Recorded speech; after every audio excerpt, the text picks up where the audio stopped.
Hi there. So in this video, we're going to learn about our third market structure, Oligopoly, which unfortunately does not have a board game named after it, but I think it's really cool. And there's some neat stuff that there's like cross applications with computer science and biology and mathematics in oligopolies, and that's really a neat thing. So, but first we're going to learn the basics, right? We got to ground ourselves before we get too exciting, but we'll get there. So small number of firms with significant barriers to entry, and they have significant market power. That's really the key distinction here, along with a second point called interdependence. And this is the idea that no matter what happens, that if one firm decides to do something, it's going to affect the outcome for the other firms. They are interdependent upon each other. And that's actually really the critical characteristic of oligopolistic markets, is that you have very few firms, maybe less than 8, right? Nine or fewer is the idea, maybe a good number, and usually even fewer than that, 3 or 4 or 5. And there's usually pretty high barriers to new businesses joining, because it's otherwise you would have more businesses joining, and each one has a large share of the market, and they're interdependent on each other. Now, this is the best picture I could come up with interdependence in a corporate setting. Now, the next part is that we can measure market power, like how much share of the market do they have? There's actually 2 simple ways to do it. One of them is called the Herfindahl-Hirschman Index, which is just something's called the HHI. You won't have a test question that's like, what does HHI stand for? So don't stress about that. So if you see it, that's just what it is. It's a measure of market power. It's a common legal measure, actually, that the government uses to determine whether we should allow businesses to merge. And in fact, the example that I have below of T-Mobile, Verizon, AT&T, and Sprint is out of date, because Sprint was purchased by T-Mobile and they merged together. And now there's only 3 major cell phone carriers in the United States. And so the numbers that are in your problem set are slightly out of date. But I can actually give you the updated ones here in just a second. Basically, the way they do it is they sum the squares of all the firms' market shares. Now, if you have like a situation where you have like 50 firms that are all really tiny and then 3 really big ones, then what they'll usually do is just do the HHI for the 3 really big ones and see what the number is there, rather than trying to like square, a 1/10 of a percent and a 1/10 of a percent.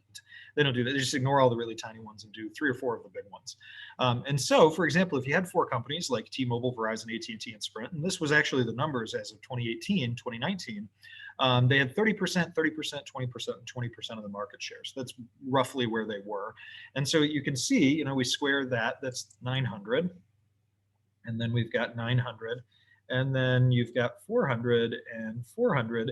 And so if you add that together, that's 1,800 plus 800 is 2,600. Now, that indicates, according to the US Justice Department, that the industry is highly concentrated. Anything above 2,500, basically the government says, we're going to take a look at any mergers and see, we got to approve those, right? You don't want to have mergers happening above that level without some kind of approval, or else these companies could engage in anti-competitive practices. And T-Mobile actually really had to work hard to get approval to purchase Sprint. And it was all over the news. It took years to get through this process because they were already at 2,600. Now they are actually closer to 35%, 35%, and 30%. And I don't want you to necessarily have to do the math. You wouldn't have to do the math like that on a test. But 35 squared is 1,225. So 1,225, and that's just 1,225. And we know that 30% is 900. And so if we add those together, right, that's 2,450 plus 900 is 3,350. If my mental math is right on this.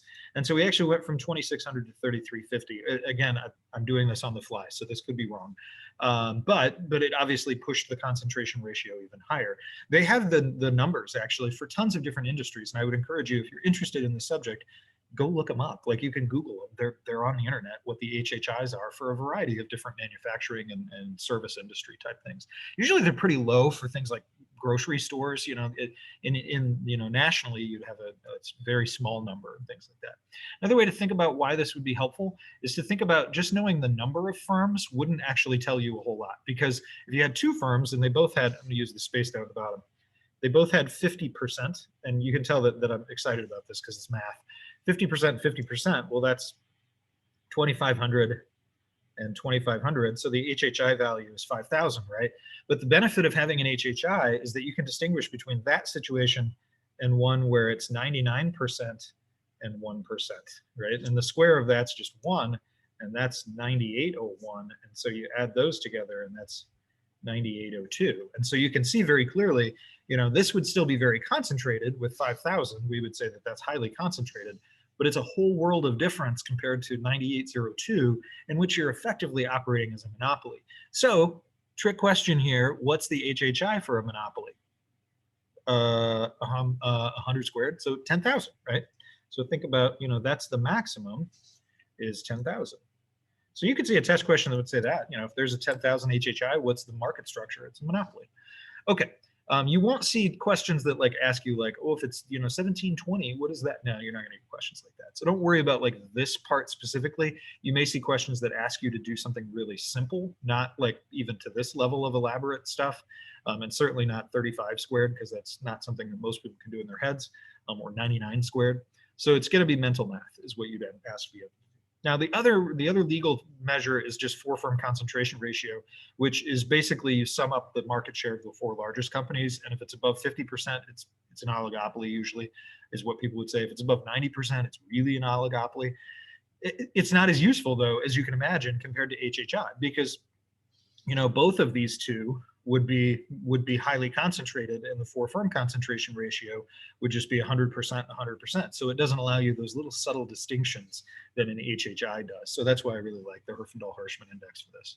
Anyways, now the other part of this, so I'm going to kind of advance our slides, is that firms in these kinds of markets will often try to avoid competing with each other, and they'll basically try to slice up the market and say, you get this part, you get this part, let's reduce the amount of quantity that we all produce and jack up the price.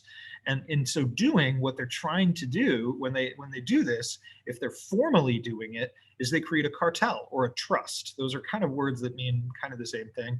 Under US trade laws, those are typically illegal, because what they do is they allow these companies that are ostensibly independent from one another to operate as one company, as a monopoly. And so we would say that that's an anti-competitive practice. Now, I'm going to see if this YouTube video wants to work. If it doesn't work now, I'm going to post it in the playlist, because it's a really great example of how this actually works in practice.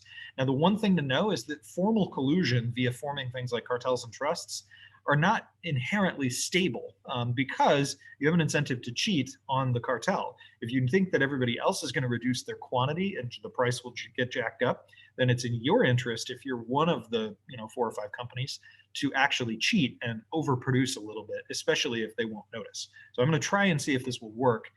We'll do share computer sound. We'll see if this wants to work.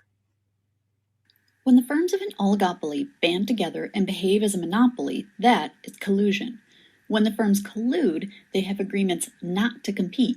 The firms agree to a specified price that will be charged and the quantity of the product that each will produce. By agreeing as a group to reduce output, they can charge the higher monopoly price. Firms that collude in this way have formed a cartel. The issue with such agreements is that they're inherently unstable. Once a monopolistic price is set, individual firms have incentive to cheat, to raise production above their designated level. What is the incentive to cheat? Pre-collusion, each firm has marginal revenue equal marginal cost. Post-collusion, now each firm produces a smaller quantity at a higher price. That is, now marginal revenue is greater than marginal cost. So we're no longer at the profit maximizing level for the firm. The individual firm then has the incentive to alter its behavior such that marginal revenue equals marginal cost again. It will lower price slightly and sell more product. Eventually, the other partners realize that their customers are drawn away, but there's no way to openly punish the cheating firm since the entire activity is illegal. In the end, the cartel usually falls apart. Cartels are not the only way in which competition can be. Okay, so that gives you kind of the background, and I'm hopeful that that worked. If it doesn't work, I'm just going to clip this part out. So anyways, the other two things that they'll do to avoid competing with each other, aside from forming these formal cartels, is they'll do what's called informal collusion. And this is we're going to study more in the second lecture. And it's the idea of when they know that the other party has an incentive to do something, and they know okay, if they do this, then I should do this, then by doing that, if they play that kind of game, and we actually call it game theory, they play it enough times, they'll figure out like, oh, this is the best outcome for us if we play it repeatedly over and over again. And so we can use this mathematical branch called game theory to analyze informal collusive behaviors. One good example of that is even, and it's not directly with game theory, but it's related, is the idea that in many of these markets, there's what's called a price leader. And that's basically the company where they'll shift the price, and then all of the other 3 or 4 firms will also go, oh, okay, we'll also shift the price. And it's not necessarily that like they're colluding. They aren't calling each other and be like, hey, you want to raise the price? They're not doing that, but instead what they're actually doing is just following the leader, because they know, oh, if the leader's raising their price, then I can raise my price, and then we can all raise our price and we'll all get higher prices. And so that happens a lot in the airline industry. If you recall, maybe you're too young, I don't know, and this is dating me at my age here. For a long time, they didn't charge bag fees. And then it was about 5 to 10 years ago, maybe 10 years now, that they started really slapping on the fees. And then every time one would slap on a new fee, all the others would do it. And now you do have a circumstance where an airline like Southwest says, we're not going to do bag fees. And so they try to basically pull themselves out of that situation. That's not the sign that they're not informally colluding. Southwest is still doing that, but they're recognizing that by not charging bag fees, that they're better off because they're going to cater to different markets of travelers, right? Southwest isn't really a business traveler kind of airline, and so they're focused more on a different kind of person who's traveling than, you know, the business travelers who are often flying, you know, American Airlines, Delta, United, JetBlue, that kind of thing.